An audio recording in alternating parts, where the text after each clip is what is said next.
인터뷰 시작합니다. 진주교육대학교가 문을 연 지 올해 100년이 되는 해라고 전해드렸는데요. 그런데 교사 채용을 축소할 거라는 정부의 방침도 나왔고요. 한때 선망의 대상이던 교사의 위상이 흔들린다는 뉴스들이 심심찮게 나오고 있습니다. 진주교육대학교 100주년을 맞아서 교육대학교의 역할은 무엇인지, 앞으로 진주교육대학교가 가야 할 교육의 방향은 무엇인지 얘기 나눠보려고 하는데요. 진주교육대학교 기획연구처장 류현아 교수 스튜디오에 직접 모셨습니다. 교수님 어서 오세요. 네, 안녕하세요. 네, 100년 동안 진주교육대학교를 졸업한 학생들이 몇 명 정도나 되나요? 네, 1923년 경상남도 공립사범학교부터 현재까지 3만 1,000여 명의 졸업생을 배출했습니다. 네, 정말 많은 졸업생을 배출했는데요. 그중에서도 소개해 주실 만한 분이 계실까요? 네, 저도 이번에 집필한 진주교대 100년사를 통해 알게 됐는데요. 대부분의 교육대학 졸업생은 교사나 교육행정직 또는 대학 교수 등과 같은 교육계에 자리 잡고 계시거든요. 네. 그런데 이 외에 다른 분야에서 명성을 널리 알리신 분들이 계십니다. 먼저 소개드리면 진주사범 19회를 졸업하신 정홍원 전 총리님이 계십니다. 서울에서 8년 정도 교사 생활을 하다가 법조계로 진출하셨는데요. 정홍원 전 총리님은 사범학교 시절의 공부와 경험이 공직을 수행하는 데 도움이 되셨다고 하더라고요. 네. 그리고 특히 사범학교를 다니는 3년 동안에 저희 그 교내 안에 있는 그 비석이 있는데 비석에 새겨져 있던 스승이 되기 전에 먼저 참된 사람이 되자라는 글귀가 자연스럽게 마음에 각인되었다고 하셨습니다. 무엇보다 교직에서 법조계로 진출하셨다는 게 특이하네요. 네, 그렇죠. 예. 예, 또 있는데요. 또 계시는데 조무재 전 대법관님이 계세요. 진주사범 17회를 졸업하셨는데요. 졸업 성적이 좋아서 당시 부산에서 최고로 평가받던 동신초등학교로 발령을 받으셨다고 합니다. 예. 네, 그 외에도 기업가로서 LG그룹의 구자경 명예회장님께서도 진주사범학교를 졸업하셨더라고요. 회장님의 모교인 지수공립보통학교에서 교사로 근무하기도 하셨고요. 당시에 호랑이 선생님이라는 별명이 있었다고 합니다. 예. 이제 기업인이시잖아요. 예. 그때 낮에는 교사로 밤에는 아버지의 사업가를 돕다가 1950년에 본격적인 기업인으로의 길을 걷게 되었다고 합니다. 그리고 예술 분야에도 여러분이 계십니다. 네. 강정환 화백님은 진주사범학교 9회로 졸업하셨고요. 또 작곡가도 있습니다. 대머리 총각 여고 졸업반. 어떤 노래인지 아시죠? 이런 그 대중가요 800여 곡을 발표하셨는데요. 예. 그 외에도 미래소년 코난, 개구리 왕눈이, 빨강머리엔과 같은 유명한 만화영화 주제곡을 남기셨는데 정민섭 작곡가도 진주사범 14회 졸업생이십니다. 예. 그리고 현재 진주교대 총동창회장님이신 오인태 교장 선생님은 시인으로 더 유명하신데요. 최근에 밥상머리 인문학을 출판하셨습니다. 예. 와, 다 뭐 열거하기도 힘들 네, 만큼 다재다능하십니다. 정말 유명한 분들이 많으시네요. 네. 일단 진주교육대학교는 교사를 양성하는 곳이잖아요. 어떤 교육 방식으로 선생님을 양성하고 있는지 궁금합니다. 네, 저희 진주교육대학교는 세계 시민의 자질 함량과 미래 교육에 특화된 초등교원 양성이라는 교육 목표를 두고 교육 경쟁력을 지닌 교사, 시민 역량을 갖춘 교사, 미래 가치를 공유하는 교사를 양성하고자 합니다. 예. 그래서 이를 위해 예비 교사에게 필수적인 전공 교과, 교직 그리고 교양 강좌 외에도 다양한 비교과 프로그램이 마련되어 있습니다. 뭐 AI 교육, AR, VR 체험, 문학기행, 생태환경 체험 교육, 또 성인지 감수성 교육, 다문화 교육, 그리고 상담 지원 프로그램이라든가 예체능 관련 프로그램 등 굉장히 다양하게 분야별로 펼쳐져 있습니다. 네, 다양한 프로그램이 마련돼 있군요. 그리고 진주교육대학교가 우리 지역에서도 다양한 역할을 하고 있다고 들었는데요. 지역사회에서 어떤 일을 하고 있나요?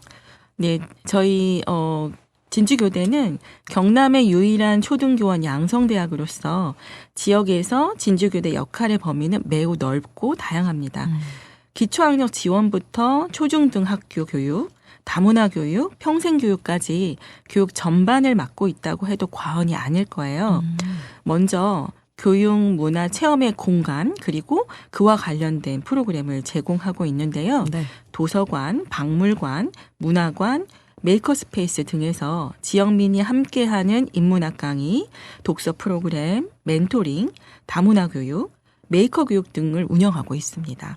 그리고 가을에는 경남 어린이 학예술대회가 있거든요. 네. 이때는 글짓기, 그림 그리기, 수학 경시 대회, 영어 말하기 대회, 로봇 만들기 대회 등 그 경남의 많은 어린이들이 한 해 동안 쌓은 실력을 발휘하는 날이기도 합니다. 그러면 그 예비 교사들이 이렇게 지역 사회에서 활동하는 기회도 있습니까? 예, 있습니다. 우리 예비 교사들이 배우고 경험한 것들을 지역에 나누는 교육 나눔 프로그램들이 많이 있습니다. 네. 실제로 면단이 작은 학교에서는 다양한 교육 프로그램을 접할 수 있는 기회가 상대적으로 적거든요.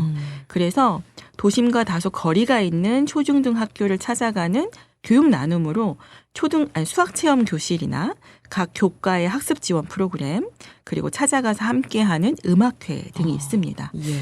또 해마다 5월 5일 어린이날에는 지역의 어린이를 위해 다채로운 체험 프로그램을 우리 재학생들이 직접 운영하고 있습니다. 예. 조금만 있으면 이제 또 어린이날인데. 네, 그렇죠. 그럼 다음 달에도 하겠네요. 네, 맞아요. 저도 다음 주에 저희 7살 쌍둥이를 데리고 이제 나오려고 합니다. 예. 어린이날 행사는 예비 교사인 우리 재학생들이 직접 콘텐츠를 기획하고 진행하기 때문에 지역 아동들과 부모님들에게 인기가 매우 많습니다. 그렇군요. 지역사회에서 진주교육대학교의 역할이 큰 것 같은데 앞으로 진주교육대학교가 추진해야 할 과제가 있다면 뭐라고 생각하세요? 사실 일단 크게는 지역 소멸을 예방하기 위한 대책이 필요하다고 생각합니다. 네. 이것은 경상남도 교육청 그리고 대학과의 협력 네트워크가 좀 활성화되어야 할 텐데요. 경남 지역뿐만 아니라 각 지역의 우수한 인재들이 진주교대에서 교육을 받고 우수한 교원으로 경남에 다시 정주할 수 있는 생태계를 구축하는 것이 필수적인 과제라고 생각해요. 네. 이를 위해서 우선 지역 인재 양성 측면에서 우리 대학은 기초학력 지원, 영재교육, 그리고 다문화 가정과 학생의 교육 지원을 추진 과제로 말씀드릴 수 있겠습니다. 네. 이 중에서 기초학력 지원과 관련해서는 우리 대학 내에 있는 기초학력 지원센터가 그 역할을 잘 해줄 수 있습니다. 기초학력 지원센터, 여긴 어떤 곳이죠? 네, 이 센터에서는 이제 앞으로 읽기, 쓰기, 세마기 등의 그 분야별로 종합적인 기초학력을 진단하고 심리 상담 쪽에서는 학습자의 특성을 분석해서 맞춤형 학습 프로그램을 제공하려고 합니다. 네. 그래서 이와 같이 개별 학습자의 체계적인 학습을 지원함으로써 학습 격차를 해소할 수 있고요. 학교 교육에서 직업 교육까지 체계적인 시스템을 통해 한 명의 학생도 낙오되지 않고 지역에 정주할 수 있는 책임 교육을 실현하고자 합니다. 네. 교육대학교가 학습 격차도 해소하고 직업 교육까지 정말 중요한 역할을 하고 있는데요. 이렇게 우리 지역에 교육대학교가 있으면 정말 여러 가지 장점이 있는데 그런데 안타깝게도 현재 학령 인구 감소 때문에 교육계가 직면하고 있는 여러 가지 문제들이 있잖아요. 네. 이런 문제들은 어떻게 생각하시는지 해결 방안이 있을까요? 네, 현재 급격한 학령 인구 감소로 교육부는 초등교원의 임용 정원뿐만 아니라 양성 정원 감축을 요구하고 있습니다. 예. 교육대학은 특수목적 대학으로서 종합대학과는 달리 필수 목적인 초등교육에 특화된 교사 양성을 실현한 대학입니다. 따라서 교육대학은 인구 감소와 같은 사회적 환경 변화로 판단될 수는 없죠. 예. 인구가 줄었다고 교사도 줄여야 하는 상대적 가치가 아니라는 것입니다. 교사 수를 줄이면 당장의 예산으로 그 결과가 나타날지는 모르지만 궁극적으로 교육의 질은 떨어지고 지역 간의 교육 불균형으로 이어지게 될 거라고 생각해요. 사회가 변화하는 속도만큼 빠르게 교육 여건도 바뀌어야 하잖아요. 예. 그런데 여전히 전국의 초, 중, 고등학교의 23%가 과밀학급이라고 합니다. 우선적으로 과밀학급을 해소하고 교사가 학생 교육을 전반적으로 관여할 수 있는 적정 학급당 학생 수를 확보해야 한다고 생각합니다. 예. 그럼 학급당 학생 수가 몇 명이 적당하다고 생각하세요? 네, 여러 연구 결과에 따르면요. 학생과 교사의 상호작용, 다양한 교수학습 전략의 실천, 학생들의 능동적인 참여, 학업 성취도 등과 관련해서 학급당 학생 수는 15명 내외가 가장 효과적이라고 합니다. 15명. 네. 예. 근데 지금 당장 학급당 학생 수를 15명으로 줄이지는 못하더라도 장기적인 목표를 설정하고 저학년부터 순차적으로 학급당 학생 수를 적정화해 나가야 한다고 생각합니다. 네. 올해 100주년을 맞은 진주교육대학교. 지금까지 지역사회 교육자들을 양성해온 만큼 앞으로의 역할도 기대가 되는데요. 어떻게 해야 진주교육대학교가 목적성을 지킬 수 있을지 우리 지역민들도 다 함께 고민을 해봤으면 좋겠고요. 지적인 성장, 지역사회의 발전을 위해서라도 교육대학교의 역할이 꼭 필요한 것 같습니다. 네, 교수님 끝으로 라이브 인터뷰 연사들의 신청곡 저희 듣고 있거든요. 어떤 곡 신청하실까요? 매력적인 목소리를 갖고 있죠. 폴킴의 모든 날, 모든 순간 부탁드릴게요. 네, 신청곡 보내드리면서 여기서 인사드리겠습니다. 오늘 나와주셔서 고맙습니다. 네, 감사합니다. 네, 지금까지 진주교육대학교 기획연구처장 류현아 교수와 얘기 나눠봤고요. 폴킴의 모든 날, 모든 순간 듣고 돌아오겠습니다.